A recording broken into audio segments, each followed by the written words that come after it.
12장에 있는 말씀을 같이 나누겠습니다. 8절 말씀을 제가 읽으면 우리가 오늘 여기에서는 각기 소견대로 하였거니와 너희가 거기에서는 그렇게 하지 말지니라. 아멘. 믿음은 세계관의 변화이다. 우리는 기독교적 세계관을 세상 가운데 보여줘야 할 책임이 있다라는 제목으로 말씀을 함께 나누겠습니다. 모세는 지금 출애굽 2세대에게 가나안 땅에 들어가서 해야 할 두 가지 일을 강조해서 말합니다. 하나는 가나안 민족이 지금 섬기고 있는 모든 신전, 우상을 제거하는 거고, 또 하나는 그들이 우상을 섬기는 방식으로 하나님을 섬기지 말라라는 거예요. 특별히 아무 곳에나 제단을 만들어 놓고 제사를 드리는 행위를 금지시키죠. 하나님께서는 오직 5절에 보니까 자기의 이름을 두려고 거처로 삼으신 곳에서만 제사를 드려야 한다, 이렇게 이야기를 합니다. 전에는 자기의 소견대로 예배를 드렸지만 가나안 땅에 정착한 후에는 더 이상 그렇게 하면 안 된다는 거죠. 이 같은 명령들을 통해서 과연 우리가 얻을 수 있는 교훈이 뭘까? 이 질문에서부터 말씀 묵상을 시작을 합니다. 세 가지 정도로 저는 정돈할 수 있다고 보는데, 신명기 12장의 말씀을 여러분들 말씀 눈으로 읽어보시고요. 제일 아래 구절만 제가 읽으면, 그러나 당신들은 주 당신들의 하나님을 섬길 때에 이방 민족들이 그들의 신들을 섬기는 방식으로 섬겨서는 안 됩니다, 이렇게 이야기를 하죠. 하나님은 가나안 민족들이 섬기던 제단을 다 허물고 그 이름조차 기억하지 못하게 해야 한다라고 말씀을 하세요. 또 그들이 섬기는 방식으로 섬기면 안 된다라고 이렇게 이야기를 해요. 왜 이렇게 단호하게 말씀하실까? 우리는 이미 출애굽기에서 여러분 우상은 허상이다라고 말씀드렸죠. 인간의 욕망이 형상화된 것이 우상이거든요. 풍요와 다산이 형상으로 만들어진 것이 바알과 아세라상이거든요. 캄보디아 가보신 분들은 알지만 앙코르바트에 힌두교를 숭배했던 자야바르만 2세 이후에 불교를 다시 새롭게 받아들였던 수리아 바르만 2세가 앙코르바트의 조각상 구조를 만들어내요. 사면에 조각되어져 있는 그 관세음 보살 구조는 실은 수리아 바르만 2세의 자기 얼굴이거든요. 되게 중요한 상징적인 메시지가 있다고 저는 생각을 해요. 처음에는 인간이 우상을 만들어요. 욕망이. 시간이 지나면 우상이 인간을 지배하게 되어 있는데 그 사이 과정에서 힘이 있고 권력이 있는 권세자들은 이 우상의 신을 통해 다수의 사람들, 일반 백성들을 가난한 노예로 만들어가는 일을 지속적으로 반복해 왔다라는 거죠. 이게 출애굽기에서 제가 여러분들에게 나누었던 애굽의 길의 과정이 바로 이런 과정인 거예요. 이것은 지배자의 욕망과 탐욕이 만들어낸 허상일 확률이 대단히 높다라는 거죠. 근데 중요한 것은 이게 수천 년 동안 지속이 되어 왔다라는 거예요. 그러니까 욕망과 탐욕을 쫓는 세상의 가치관에 대해서 대단히 단호하게 반응할 것을 하나님이 요구하고 있죠. 8절 말씀을 보면 우리가 오늘 여기에서는 각기 소견대로 하였거니와 너희가 거기서는 그렇게 하지 마라. 가나안 이전과 이후의 삶이 달라져야 한다라고 이야기를 하죠. 가나안 땅의 원주민들도 역시 우상을 섬기고 있었지만 그들의 속내를 들여다보면 자기 소견대로 행하는 사람들이었다라는 거죠. 가나안 이전은 자기 소견을 따라 행동하는 삶이었다면 가나안 이후의 삶은 하나님의 말씀을 따라 행동하는 삶으로 바뀌어야 된다라는 거죠. 가나안 안에서의 삶은 하나님께 택하시고 명령하시는 것을 따라 하나님 중심으로 인생을 살아내야 되는 거예요. 이게 약속의 땅 이전과 이후의 삶의 차이인 거죠. 우리가 광야와 가나안을 결정하는 중요한 타이밍, 내가 그저 그리스도인이 된 것으로 만족할 것인가, 아니면 하나님이 나에게 목적하신 삶을 다 이루어가는 삶을 살 것인가에 가장 중요한 분기점이 바로 여기에 있는 거죠. 내 소견에 오른 대로 인생을 살아갈 거냐, 아니면 하나님이 내게 말씀하신 대로 인생을 살아갈 것이냐, 이거에 의해서 가나안 이전과 가나안 이후의 삶이 결정이 되어지는 거예요. 이때의 장소의 개념은 여러분 특별히 공간적인 의미가 아니거든요. 지금은 우리가 잘 알지만 국가에 살면서 주권 국민 영토 아닙니까? 우리는 국민이 있고 영토, 이 땅을 살아가는 장소가 있어요. 우리에게 필요한 것은 하나님의 통치, 지배하심이라고 하는 주권이거든요. 내가 누구의 주권을 받고 있는가에 따라서 하나님의 백성이 되기도 하고 이 세상의 사람이 되기도 하는 것이죠. 가나안 이후의 삶은 내가 자기 소견에 오른 대로의 삶이 아니라 하나님이 내게 말씀하시는 대로의 말씀이 이끌린 삶을 살아가야 한다. 이게 중요한 메시지다라고 우리는 이야기할 수 있을 겁니다. 사도행전 14장 11절의 말씀을 한번 읽어보면 눈으로 따라보세요. 무리가 바울이 한 일을 보고 누가오니아 방언으로 소리질러 이르되 신들이 사람의 형상으로 우리 가운데 내려오셨다 하여 바나바는 제우스라 하고 바울은 그 중에 말하는 자이므로 헤르메스라 하더라. 사도행전의 사건이거든요. 좀 전에 말했듯이 여러분, 우상이라고 하는 것은 자기 소견에 의해서 만들어진 거예요. 그럼 정반대로 믿음은 뭐냐? 믿음은 어떻게 우리 안에서 일어나는 것이냐? 믿음은 세계관의 체인지라는 거죠. 세계관의 체인지. 세상의 우상이나 자기 소견으로 만들어낸 거라면 기독교가 말하고 있는 신앙이라는 것은 내 소견을 내려놓고 하나님 말씀이 내 소견이 되는 거예요. 하나님 말씀이 내 삶의 기준이 되는 거라. 믿음은 세계관의 전쟁이라고 하는 최재현 목사님의 책이 있어요. 제가 이 성경 말씀을 읽은 이유는 이분이 제1장에서 사도행전 14장의 이 루스드라 사건을 통해서 세계관을 설명을 하거든요. 지금 이 사건의 내용은 뭐냐? 바울이 걷지 못하는 사람을 보고 야, 너 발로 일어나 걸어 선언을 해요. 이 믿음으로 반응을 하는 거죠. 그가 일어나 걷기 시작을 해요. 사람들이 이거 처음 봤잖아요. 왜? 그가 걷지 못하는 사람이라는 건 다 알아. 근데 갑자기 바울의 말을 듣고 걷기 시작을 해요. 그러니까 루스드라 사람들이 바울을 신이라고 생각을 하기 시작한 거예요. 그래서 바나바는 제우스고 바울은 헤르메스라고 부른 거예요. 세계관이 충돌하고 있는 거죠. 네? 세상을 해석하는 여러분 두 가지 관점이 충돌하고 있는 거예요. 하나는 하나님이 계신다라고 하는 세계관, 또 하나는 하나님이 없다라고 하는 세계관. 하나님이 없다 보니까 사람이 예를 들어 특별한 능력을 발휘했을 때, 특별한 재능과 은사를 발휘했을 때 그것을 어떻게 우상, 신으로 다 연결을 짓고 있는 세계관의 충돌이 지금 이 사건 속에서 이루어지고 있는 거죠.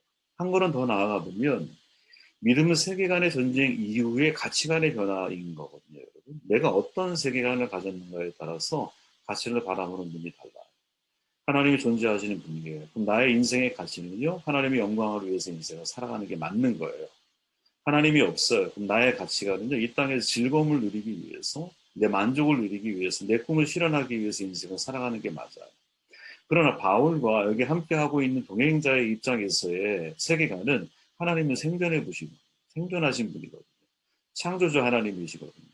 그러니까 그 창조주 하나님이 이 세상, 타락한 세상을 어떻게 구원하신가에 대한 복음을 선포하고 그 선포되어지는 과정 속에 성령이 직접적인 역사가 바울의 일행에 함께 나타나고 있는 거죠. 참 우리가 중요하게 주목해야 할 세계관의 체인지가 여기에서 지금 일어나고 있는 거예요. 여러분 성경이 말하고 있는 거듭남은요. 세계관이 바뀌는 거예요. 네, 한번 따라해 볼까요? 성경이 말하는 거듭남은 세계관의 변화이다. 세계관의 변화. 세상적인 세계관, 자기 중심적인 세계관이죠. 성경적인 세계관은 하나님 중심적인 세계관이에요. 이 두 세계관이 충돌하면서 나 중심적인 자기 소견에 오른 대로의 살았던 삶이 성경적 세계관으로 바뀌는 것. 이게 거듭남이에요. 이거를 거듭남이라고 우리가 이야기를 하는 거예요. 그리고 바로 이 지점에서 세계관의 전쟁이 일어나는 거예요. 한 개인으로서 여러분 자신을 한번 놓고 보십시오. 내가 하나님을 몰랐을 때, 하나님이 인정하지 않을 때는 내 생각이 옳은 대로 인생을 살아왔거든요. 솔로몬의 고백처럼 내 마음이 원하는 것을 금하지 않아요. 그게 육체적인 즐거움이든 정신적인 만족이든 내 꿈의 실현이든 내 비전을 나의 자아를 실현하는 어떤 일이든 간에 내가 중심이 돼서 인생을 살아. 그런데 갑자기 성경적인 세계 안에 내 안에 탁 들어오게 되면 야, 네가 인생의 주인이야. 너는 하나님의 창조자 하나님의 피조물일 뿐이야.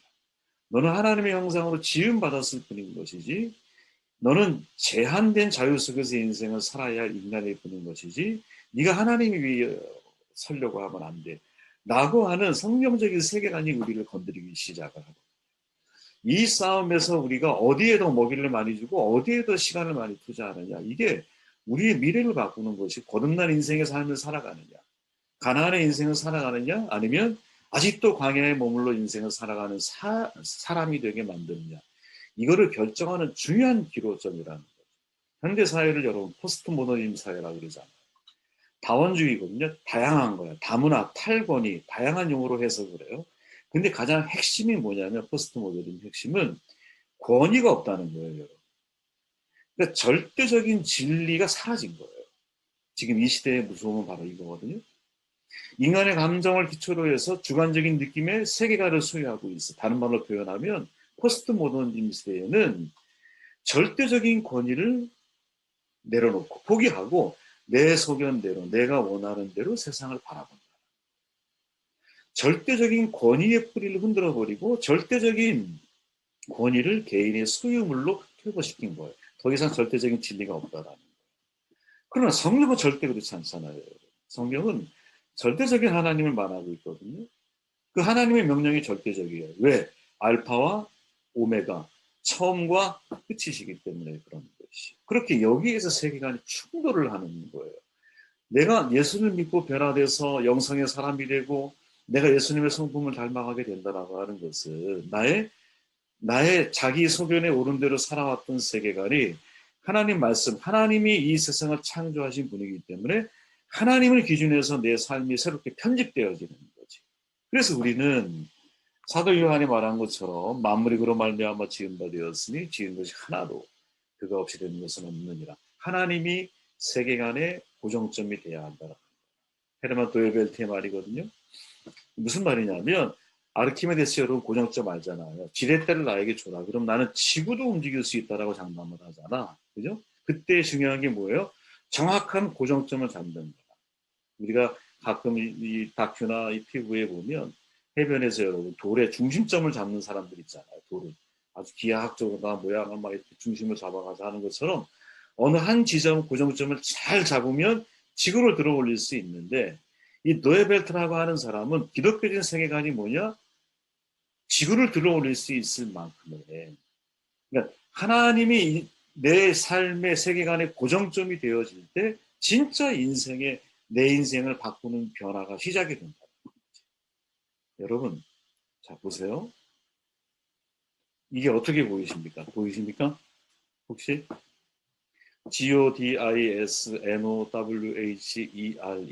여러분 이게 어떻게 읽혀지세요? 이거 되게 제가 보면서도 야 이거 이게 진짜 그렇구나. 제가 실험을 해봤어요. 이거를 가지고 그들이 정말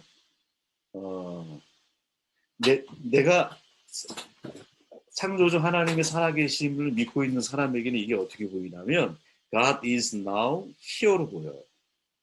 그런데 내가 하나님에 대한 감각이 전혀 없는 사람은 이걸 어떻게 보냐면 God is nowhere라고 본다라는 거야. 근데 실제로 여러분 제가 이거를 어떤 친구에게 물어봤더니 그렇게 보더라고요. 무슨 말이냐면 왜 하나님께서 가나안 족속의 삶의 방식을 따르지 말라고 선언하고 계시는가?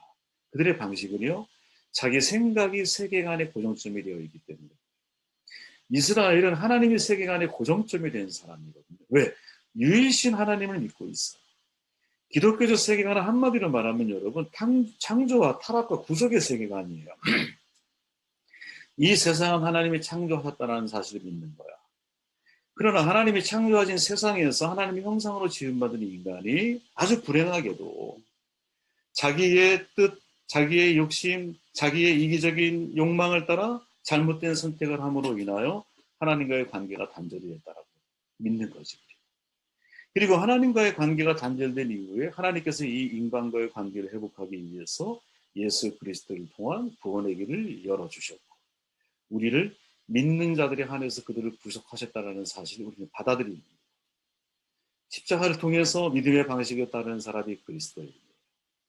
이 사실을 믿는 것이 나의 세계관에 매우 중요한 변화를 일으키는 아주 첫 번째 과정이라는 거죠. 왜 우리가 가나안 족속의 삶의 방식을 따르지 말아야 되느냐? 그것은 그들은 자기 생각이 세계관의 고정점이에요.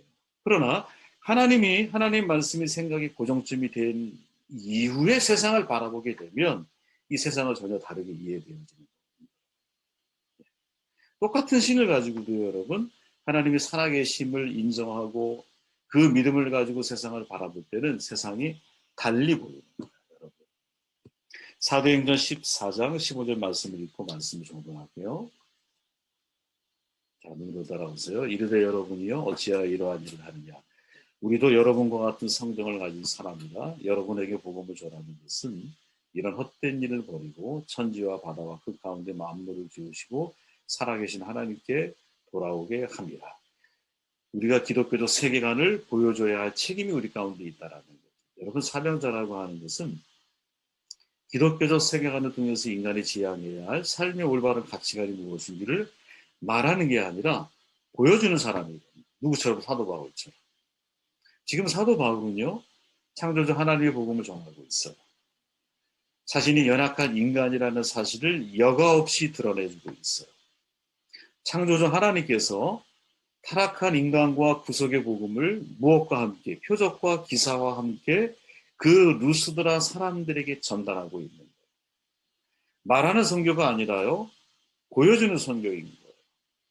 그래서 그 선교를 통해서 하나님을 생각나게 만들어주는 선교의 자리에 누가? 사도 바울이 지금 서 있다는 거지. 저와 여러분 진짜 기회가 된다면 함께 우리는 선교의 최전방을 정기적으로 다닐 필요가 있거든요. 그 이유는 선교지에 가면 여러분, 하나님의 즉각적인 표적과 기자와 역사가 그 현장에서 나타나는 것을 경험하게 돼요.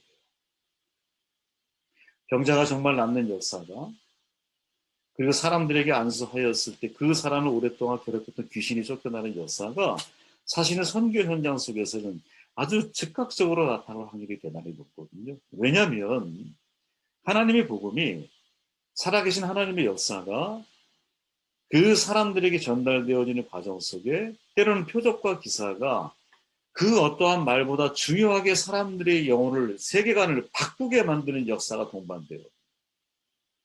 중국에 갔을 때 여러분 김열사라고 하는 친구가 발이 다 썩어가지고 그 얘기 드려 동상에 걸려서 우리가 할 수 있는 일은 기도밖에 없었어요. 그 열사라고 하는 친구를 붙들고 같이 함께 정말 눈물을 흘려 예배하고 기도하면서 돌아왔어요. 한 달 후에 날라온 사진을 보니까 사실은 절단하라고 했던 그 발이 3살이 다 돋아가지고 정상적으로 돌아온 거예요. 저는 그때 정말 큰 하나님께 감사와 은혜 고백을 드렸거든요. 근데 무엇보다 감사한 건 뭐냐면 그런 역사와 은사가 나타났다는 것도 물론 중요하지만 그 사건을 통해서 자신의 북한 땅을 떠나서 이 땅에 새롭게 인생을 시작하려고 하는 김열사라고 하는 그 형제가 살아계신 하나님을 만나잖아요. 그죠?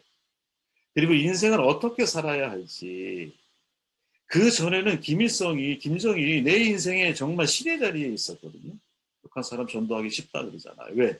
바로 그 자리에 하나님으로 바꿔만 놓으면 되는 거야. 그 자리에.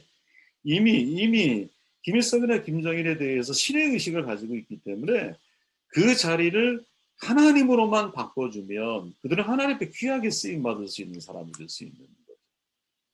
바로 그러한 역사가 현장 속에 나타나고 있다는 거죠.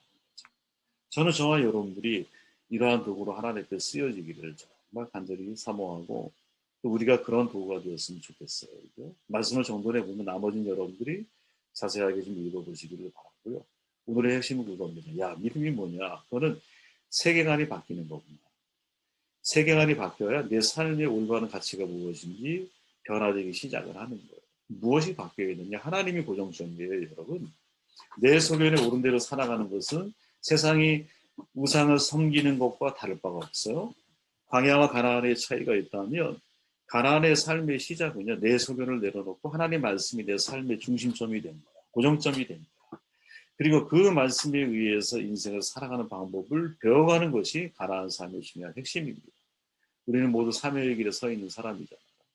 제가 신명기 말씀을 나눌 때마다 말씀드렸던 것처럼 신명기의 중요한 이 포커스, 어디에 우리가 초점을 맞춰 말씀을 묵상하는 게 좋을까? 그것은 광야의 인생이 될 건가? 아니면 사명자, 가나안의 인생이 될 것인가?